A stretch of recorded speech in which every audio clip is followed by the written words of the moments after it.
So no city has been forced to confront the implications of the federal government's efforts to overhaul the federal bureaucracy and to influence municipal operations on a scale like Washington, D.C. A legion of federal workers, thousands of them D.C. residents, have been purged from the government rolls, while federal authorities have become a regular presence on city streets, as we've heard in the previous session. Mayor Muriel Bowser has been on the front lines of what the administration is now expanding to cities across the country. Mayor Bowser is the 7th elected mayor of Washington, D.C. She has served her hometown in elected office since 2004 as advisory neighborhood commissioner, a member of the D.C. Council, and mayor for the past 10 years. Last November, she became only the 2nd person elected 3 times as mayor of Washington, D.C., and she is the first African-American woman to be elected to 3 4-year terms as the mayor of an American city. Please welcome Mayor Bowser.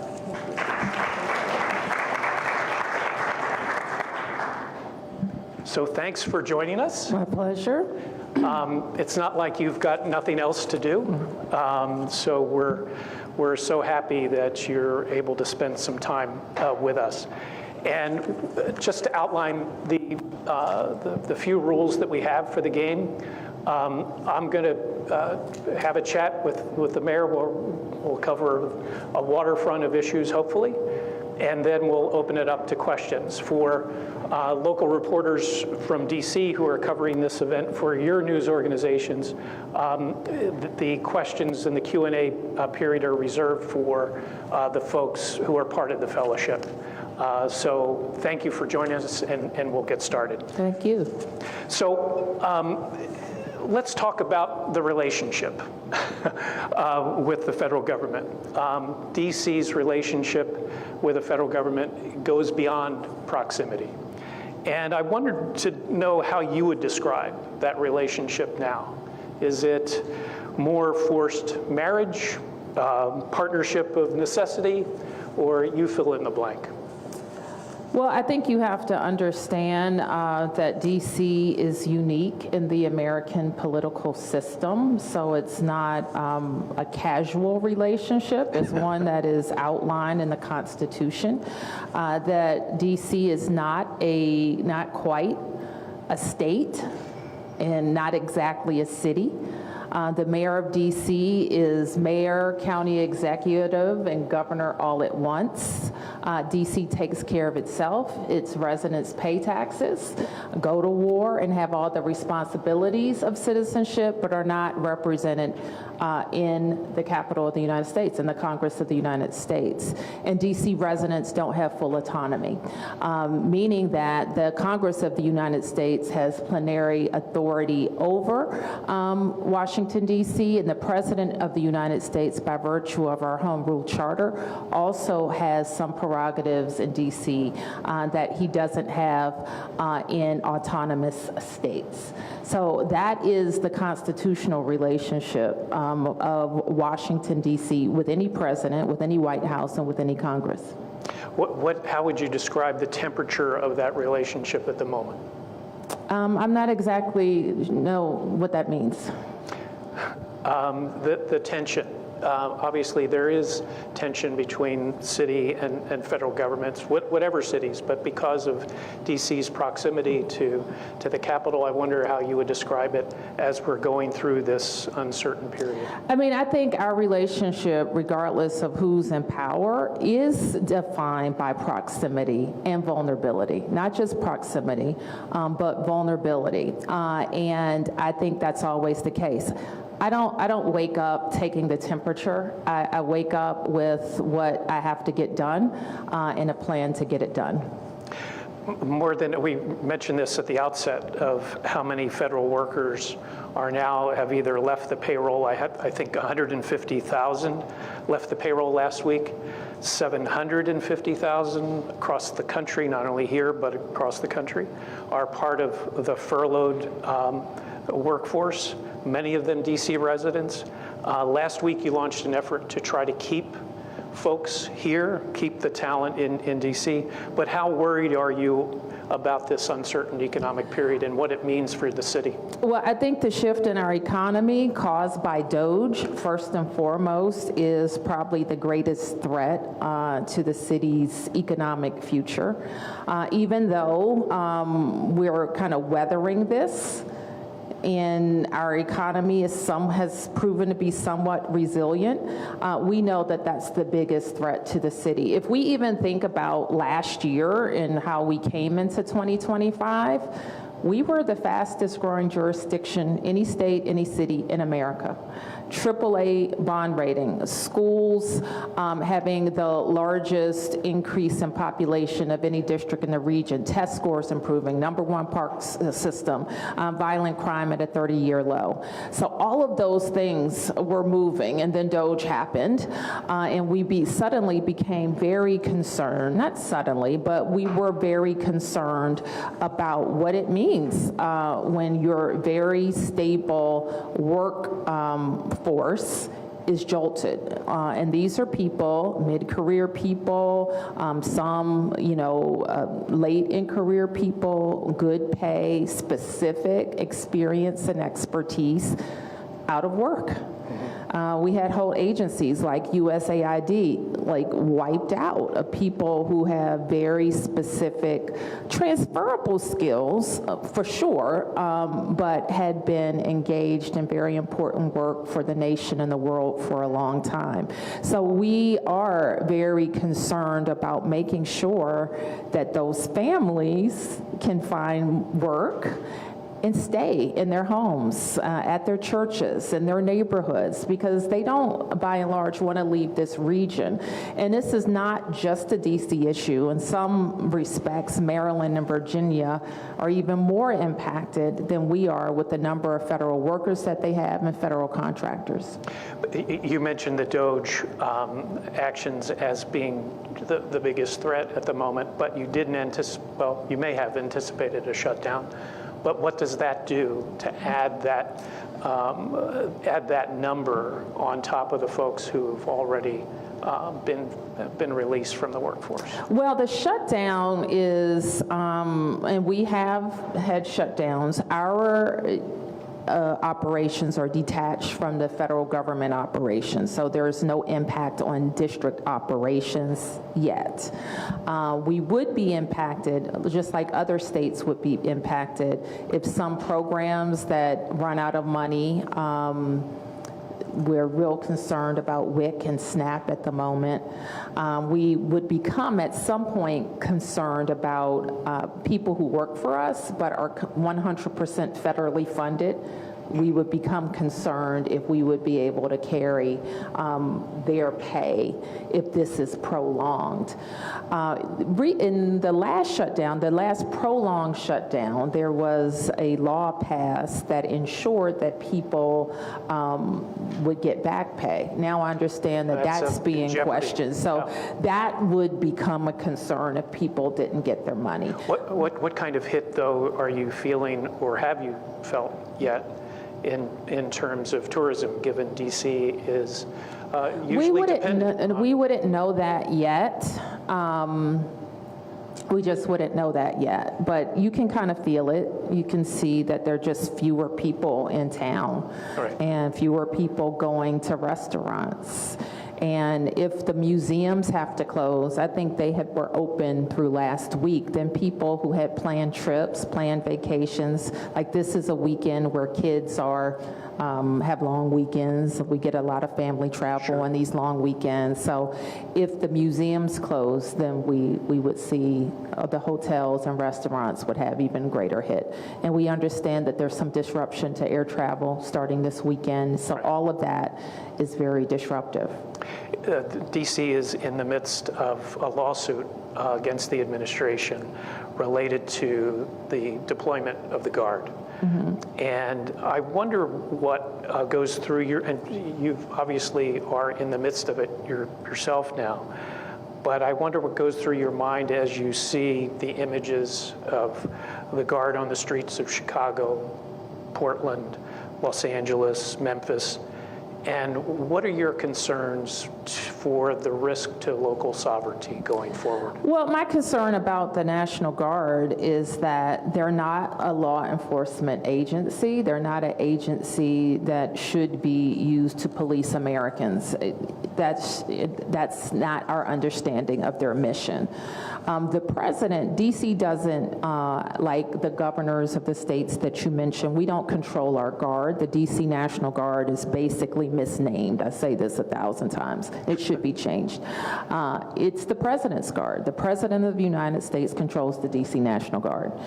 There was a bill in Congress after January 6th that didn't move, should have moved as part of the January 6th package, that would give the D.C. mayor control of the D.C. National Guard. And that should and must happen. Is there a plan? We heard in the last session about the importance of a plan for when the Guard leaves. And I wonder what you're hearing from the communities in terms of their how they have handled the Guard's presence. The Guard is not what I hear about most from D.C. residents. People don't want to see the military, I don't think. Some people don't mind it at all. I have to say that. But people are dead concerned about ICE and their tactics. Right. And expand on that if you could. I mean, that's just a concern. We're not, we don't, especially in this city, it was purported that ICE would be used to go after criminals, and that's not what we see happening. What do you see happening? They're just, you know what we see happening. No, I'm just interested. We see like ICE going after any and everybody. Okay. There's obviously concerns to local sovereignty related to federal presence in the city. How have you dealt with that, and especially now, given what you see happening in other cities as well? DC is not like other cities, okay? And so I kind of start there. It's hard to extrapolate anything in DC to someplace else. I was looking at one of the cities impacted, and I think I counted that they had a total of like 12 representatives in Congress. Compared to our one delegate who doesn't have a vote, and we don't have any representation in the Senate. So like and they have a governor that controls the Guard. So DC is not comparable to any other place. So looking at what's happening there in those places and what's happening here is not that instructive for us. And it may be somewhat instructive for them to look at DC. Mm-hmm. I think one of the big things that other cities can do, especially that haven't had this incursion yet, and that's what I see with the other cities, is that they could look at DC and say, okay, this happened there, this is how we can prepare if there's the Guard, if there's ICE, because they can think about those things in advance. How often have you heard from your counterparts in I speak to mayors all the time. Yeah. Mm-hmm. Including the ones who are now sort of facing those. I'm very engaged in conversations with mayors all the time. It's not all adversarial and bad news. You've been able to forge some interesting alliances with the federal government. I'm thinking Senator Lee, Comer, in your work to secure control over the land that will bring the commanders back to DC. And I wonder if you could talk about, how you are going about that, even though you have, some of these issues related to the administration at the forefront. How are you forging these unlikely relationships to keep the economy supported? Well,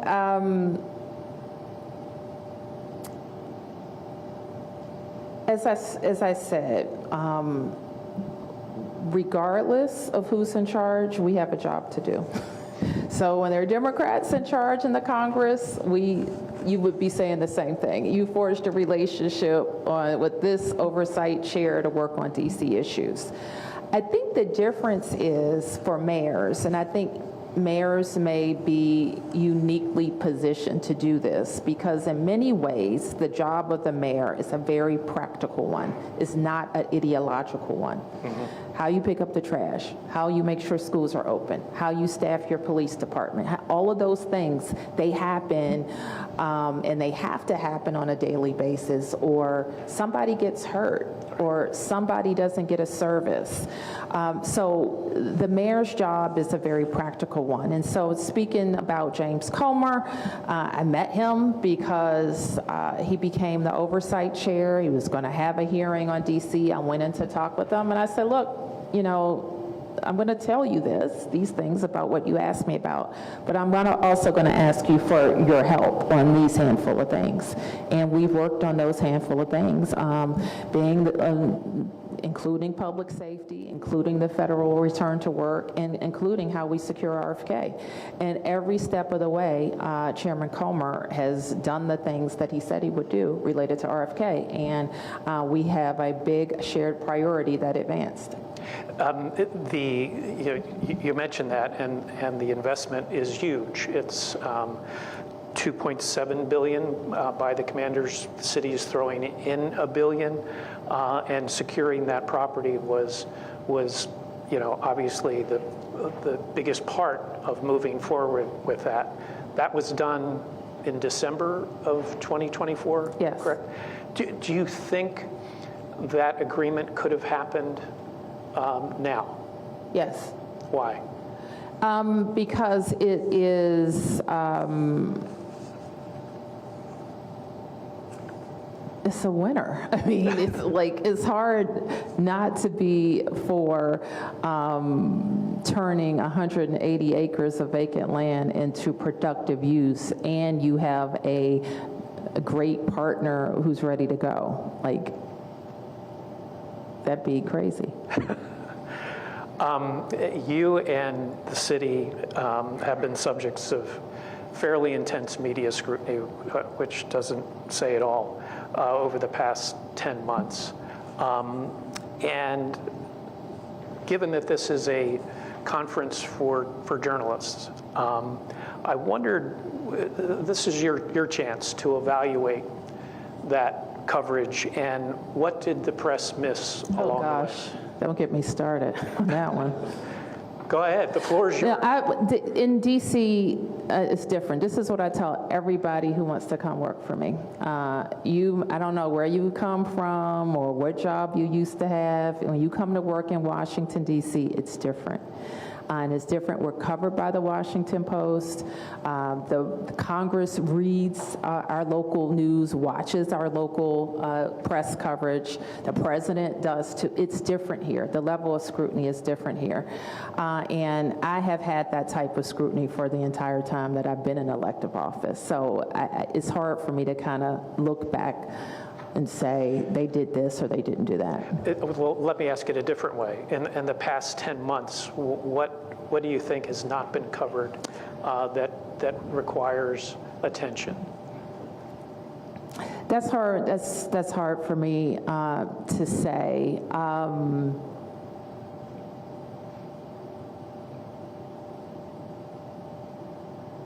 I would have to give that a lot more thought. Okay. Yeah.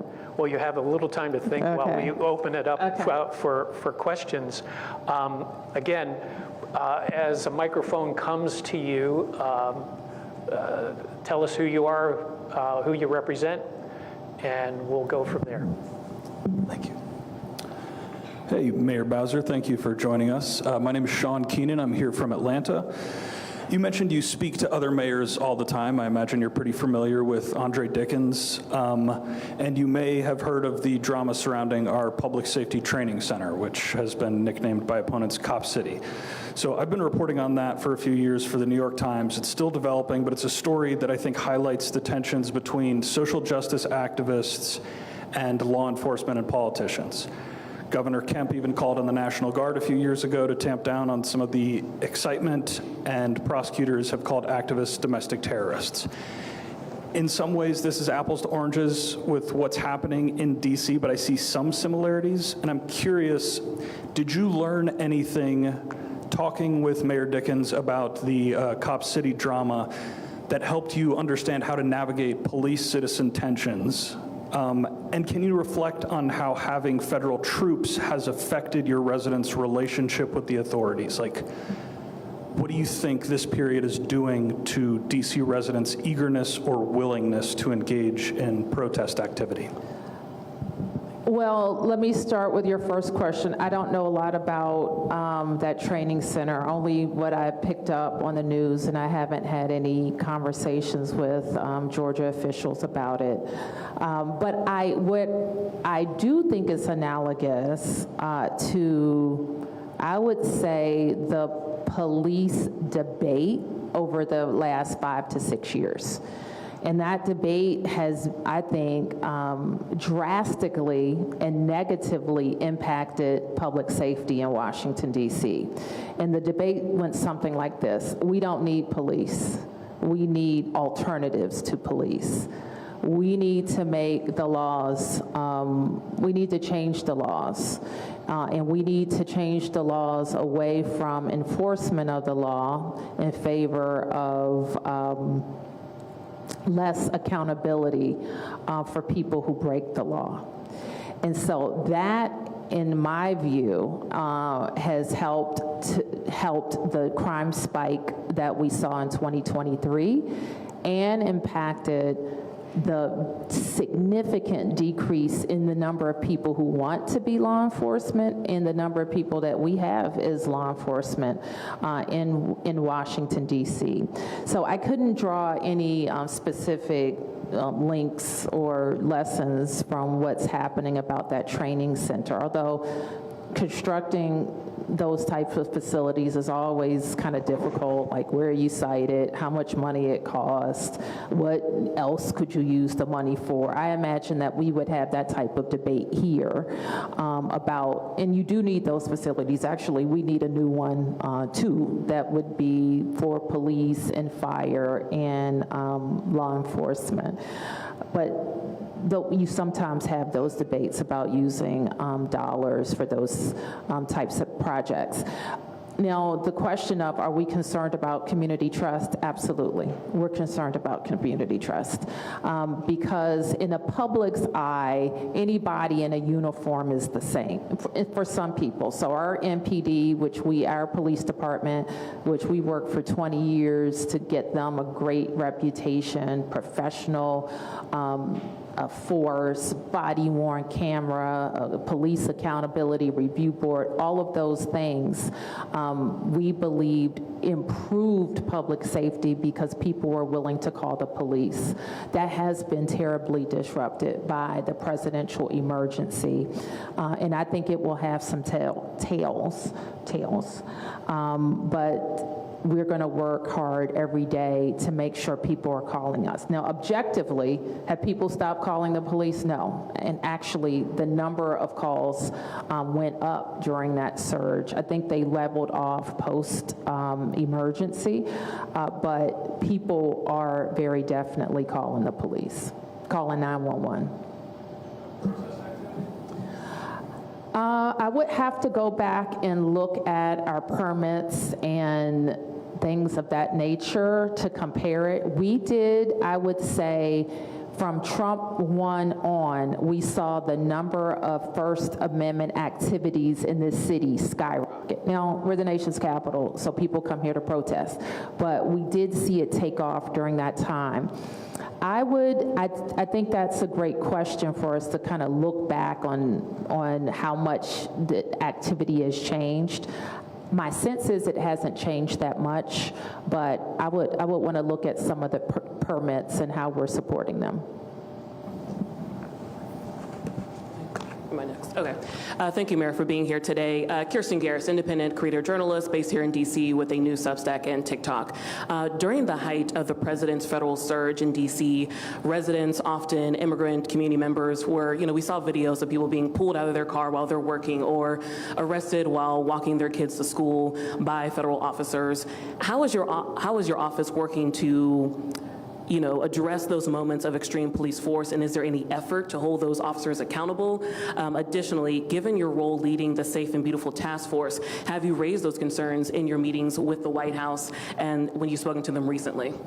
Yes, I'm not leading the Safe and Beautiful Task Force. That is a presidential task force. And we have, if you're referring to what we have stood up in DC government, we have stood up, it's kind of inside talk, but we call it an emergency operations center that coordinates our resources on the DC side and coordinates either requests that we have of the federal government or responses to the federal government.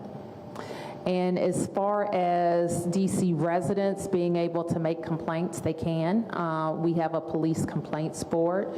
And obviously, I mentioned already, our concern hasn't been the DOJ agencies. In fact, we work hand in hand with them all the time on federal task forces. And they have been very helpful with working with local police, our police, and I call it the high-level conspiratorial type crime, where they can look at drug trafficking, look at gun trafficking, look at, unfortunately, trafficking of human beings.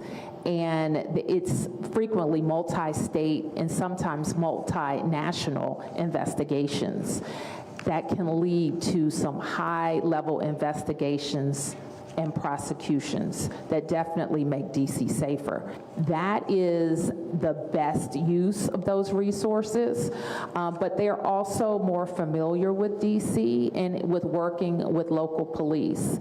The non-DOJ agencies that have been involved in the President's task force and that linger are the problematic agencies. They're not as familiar with our crime.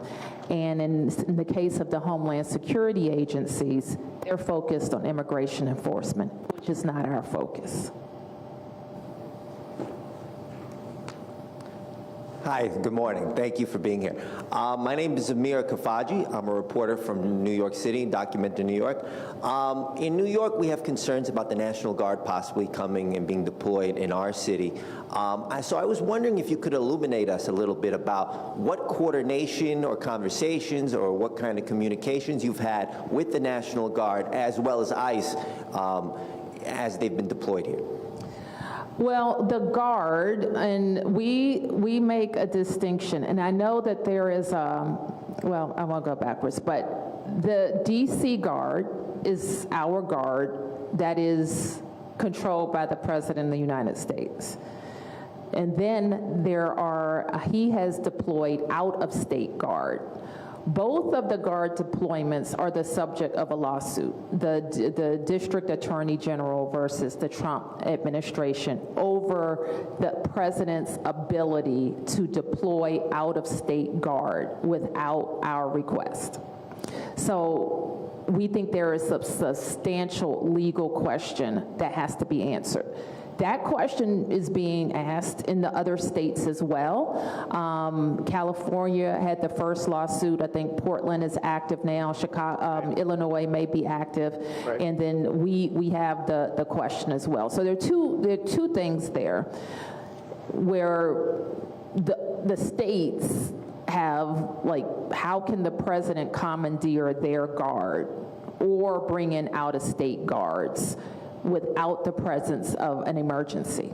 So I think that's the question. The second question is, and this is the one that I'm very concerned about, can the Guard be used for policing? And I think the first decision that came out of California was yes.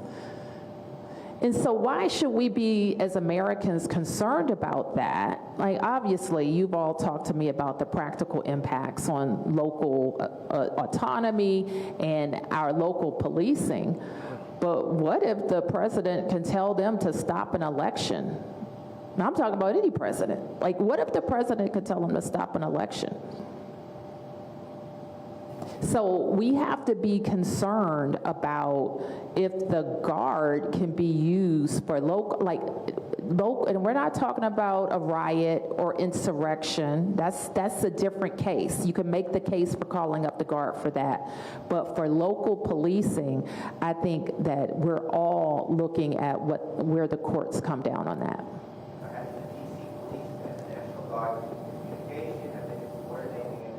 Well, it is our Guard, right? So I had the new commander of the Guard come into my office so we can talk, because when this is all over, and it will be over, they're going to be our Guard, and we're going to have to work with them.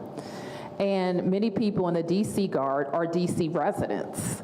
And they have been focused on non-police. They know they can't do law enforcement, so they're doing some other things that if I was going to call up the Guard or request the Guard, they help us with crowd control or traffic management. They've been deployed a lot, beautification activities, and things of that nature. So the answer to your question is yes, at a level, probably not the police chief, but in our deputy mayor's apparatus, that's the regular line of communication with the DC Guard.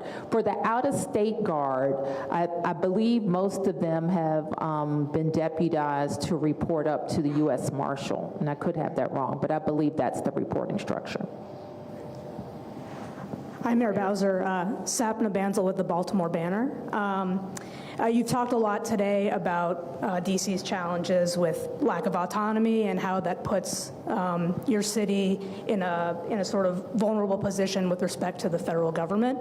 I think Representative Jamie Raskin in our state has proposed something of a solution to that, which is, I think, what's called retrocession, which is having DC be incorporated back into Maryland. I think he said he talked with you about that at one point. Maybe it was in passing. What's your position on retrocession? We're not Marylanders. We're Washingtonians. And that's my position. And there is another solution that Representative Raskin also supports, and he has been a very strong advocate for DC and for DC statehood. And his constitutional expertise makes him an even better champion, because he knows that and this is what a lot of people argue, the Constitution prevents DC from becoming a state, and that's just simply not true. The Constitution requires a federal district. It does not require, and it doesn't stipulate how large the federal district has to be. And so we and the Constitution that we wrote for the 51st state carve out a federal enclave that is the nation's capital, and everything else, all the other neighborhoods surrounding it, and the 700,000 of us who live in those neighborhoods and pay taxes will become residents of the 51st state. And I think, if Representative Raskin, I say this frequently, that I'm not sure Marylanders would want us in the end, because you know what that would mean? That means that, I could be the governor of Maryland. And I don't think they want somebody from Petworth or Shepherd Park or North Michigan Park to be the governor of Maryland. I mean, that's just what I think. Hi, I'm Abby McDonald with Salem Reporter in Oregon. I cover homelessness over there, and President Trump's administration wants to address homelessness by clearing encampments without notice, jailing people, forcing them into mental health treatment. It's not humane or proven effective. My elected officials and law enforcement in Oregon are probably soon going to be pressured to take a more punitive approach to homelessness. So I'm wondering, how did the DC Police Department's established approach to homeless residents differ from what the federal government asked of you, and where were you able to get concessions on that approach? You have raised, I believe, the single hardest problem that I have confronted in government, and that is dealing with homeless encampments and homeless residents who have significant challenges. And that, I can say that in a city where we have invested so many millions of dollars in ending homelessness. So we have the resources, and we have used the resources to end homelessness. And we still have too many people who are living on the street. We have other people who are not on the street but don't have permanent housing too, and that's a whole nother issue.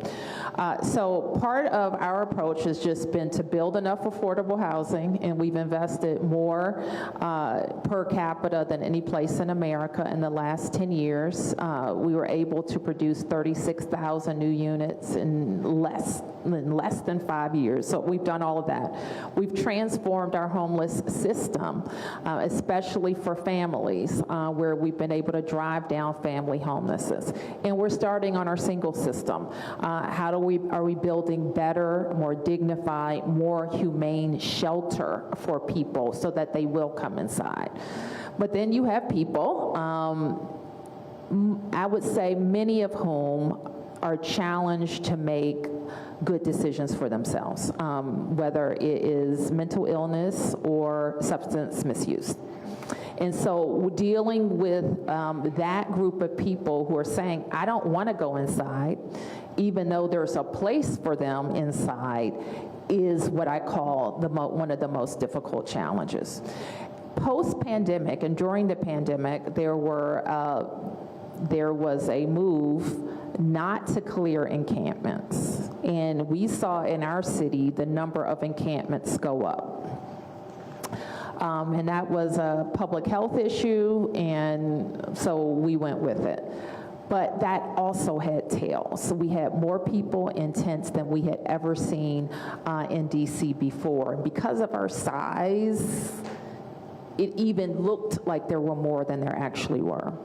So getting people inside has, been one of the most difficult things. We've developed a protocol that we think is fair, that we think is humane, but it is respectful of the unhoused resident, but also of the communities who want to be safe and who want to be able to use parks and want to be able to walk down sidewalks. And so we have created a balance. We are in the federal government's case, because a lot of these encampments, you probably know this, but a lot of the park space in DC is federal, not local. And so we have worked with the Park Service on enforcing their no encampments on federal space. And we also are enforcing no encampments throughout the district.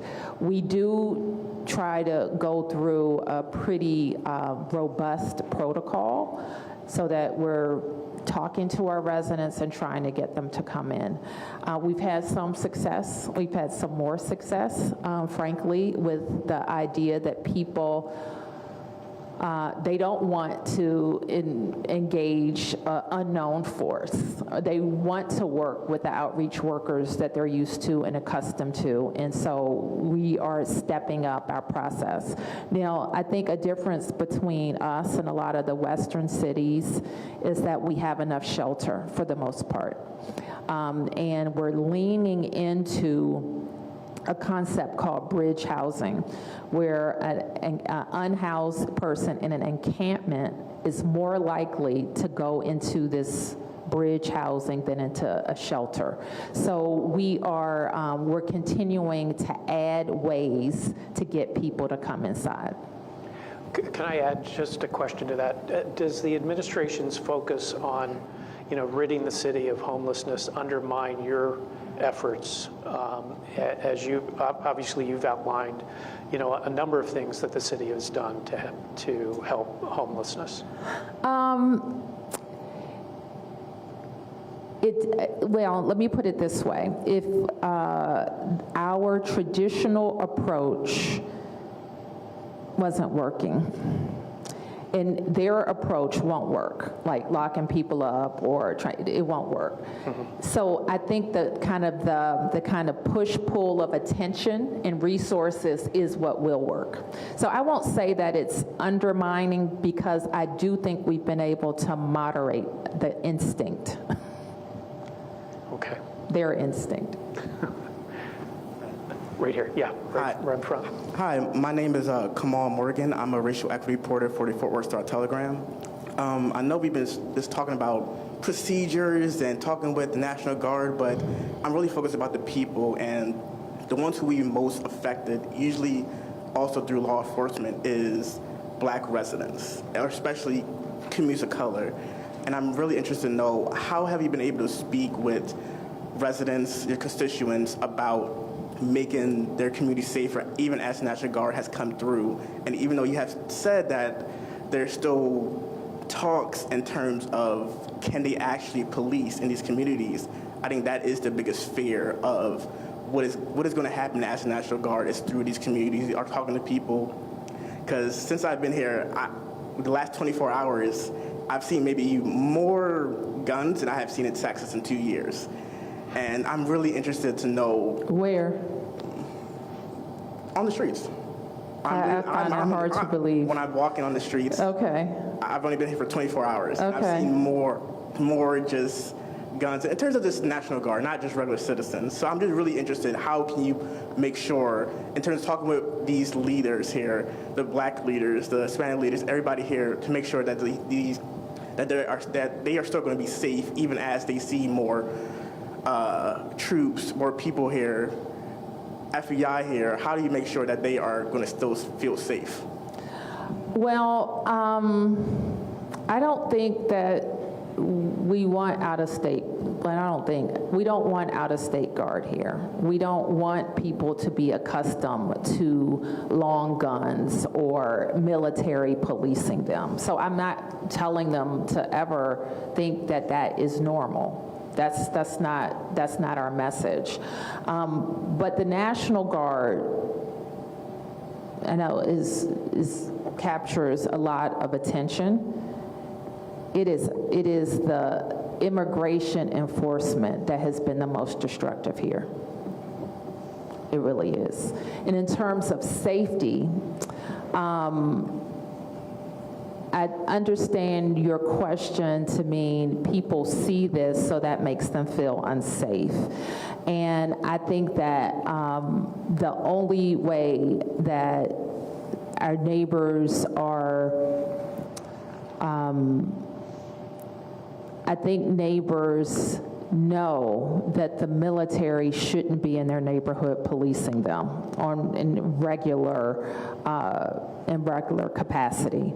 But our neighbors also, putting that to the side, they want safer neighborhoods. And so part of our discussion is making sure that we have the police, the local police, to have the type of presence in neighborhoods that need more presence. And that's those are parallel discussions. But they kind of bump up against each other a little bit, because what I see, and I don't know about other places, is that the National Guard is being used as presence. And that somebody asked me a question from New York. New York put the National Guard on the subway for presence. Hi, my name's Jeanette Didios. I am a government reporter for a radio station in Albuquerque, New Mexico. And I had a question because last week we held a special session and our leaders directly responded to the federal cuts of the Big Beautiful Bill and actually funded and passed efforts to fund premium healthcare tax credits, rural healthcare, and SNAP funds. And I was curious to know here in DC how you are going to approach that and alternative methods to that as well. It will be very difficult. I don't know of any local jurisdiction who can locally replace those cuts. It's impossible. And I think one of our biggest concerns will be around health care. And if and it's my great hope that they come back to the table on the health care and on Medicaid, because that will impact us. On the food security issues, they need to come back to the table on that. And I got to think that they're going to, because it affects it affects everybody, Democrats, Republicans, urban, rural. It affects Americans, and they will be detrimentally impacted. We will have to address the bill, however, in our next budget, because while it also would have the effect of decreasing local revenues coming in. And we have to decide as a city, do we pass on the federal tax treatment to the local tax treatment? Because if we do, it will affect the amount of revenue that we have coming in as a city. Right over here, Mayor. Hi there. My name's Lauren Gibbons. I'm a reporter with Bridge, Michigan. Thanks for making the time today.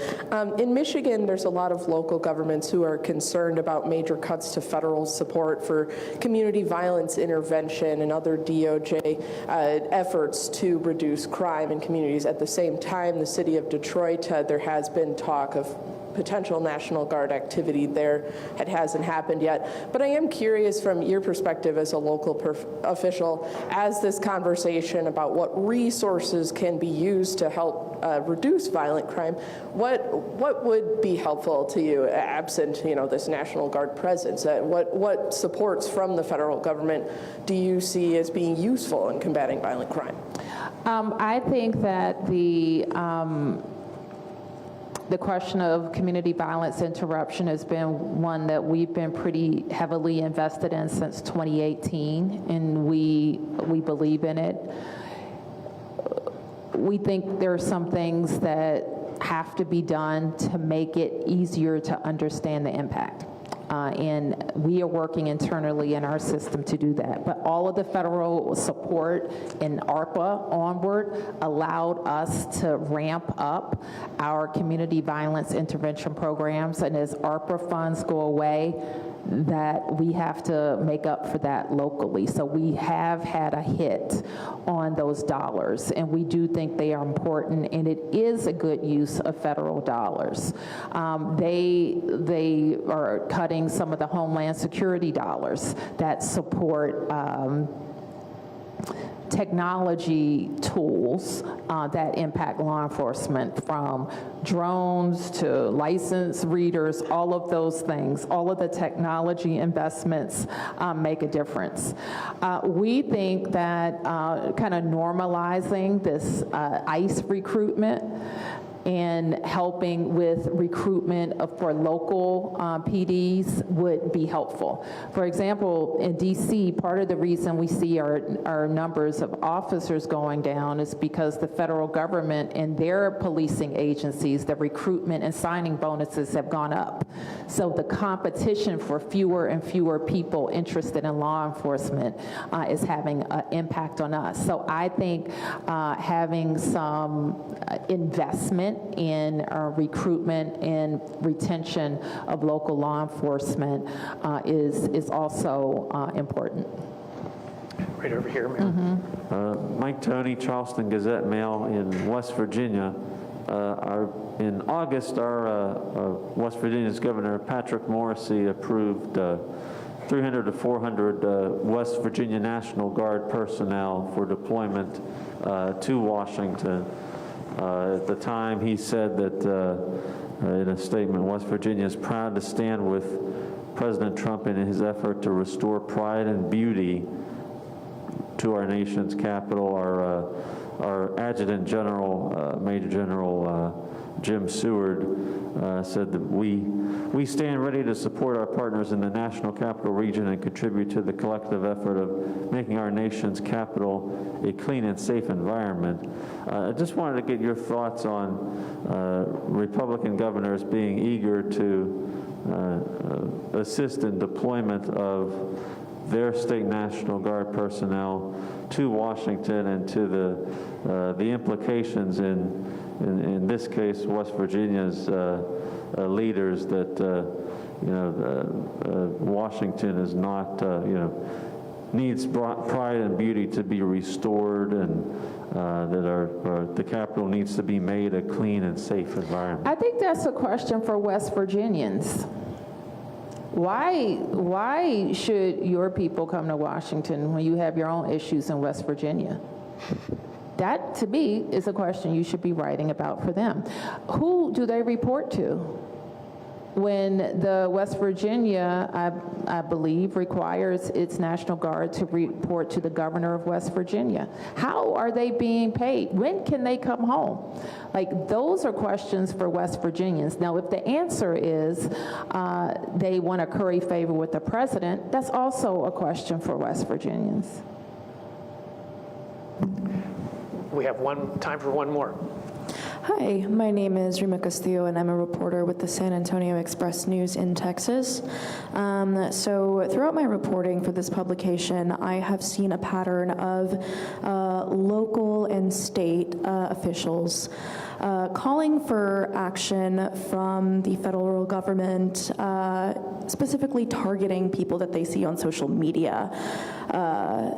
Posts that have gone viral, Governor Abbott or other local officials, calling for the termination of certain employees based on, their sexual orientation, their gender identity, and I wanted to ask, what that pattern sort of signifies for the relationship between state and federal governments if our officials are, able to use these social media platforms to in a certain sense, target certain demographics and,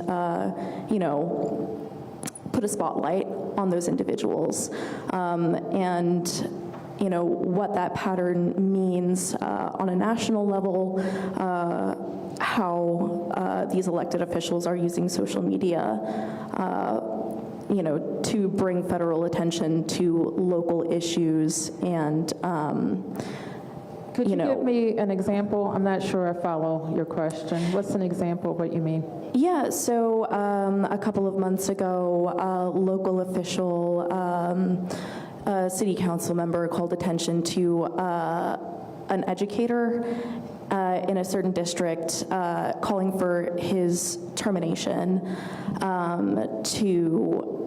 based on the fact that he identified as trans, and that this certain demographic of person shouldn't be involved in the education system simply based on their gender identity, and that caught the attention of a state official who then called on the attention of federal authorities and state authorities to essentially terminate this person. Yeah, I think you're raising just like a huge issue of our time and how we're going to respect and protect the human rights of our residents. And I think that unfortunately sounds like it varies from city to city or county to county in Texas. We're proud of our human rights laws in the district and how they protect people from discrimination. What you described is wrong on so many levels, but we recognize that the advent of social media and how it's being used is so ubiquitous that I'm not surprised by that, but I think that the defense is having a strong law on the books where it doesn't matter what that city councilor said because that public employee is protected by the law. Well, with that, I'm sorry again to call an end to another great session. I want to thank the mayor for covering the waterfront of issues here for us today. So please thank the mayor on our behalf. Thank you. Thank you. Thank you very much. Thank you.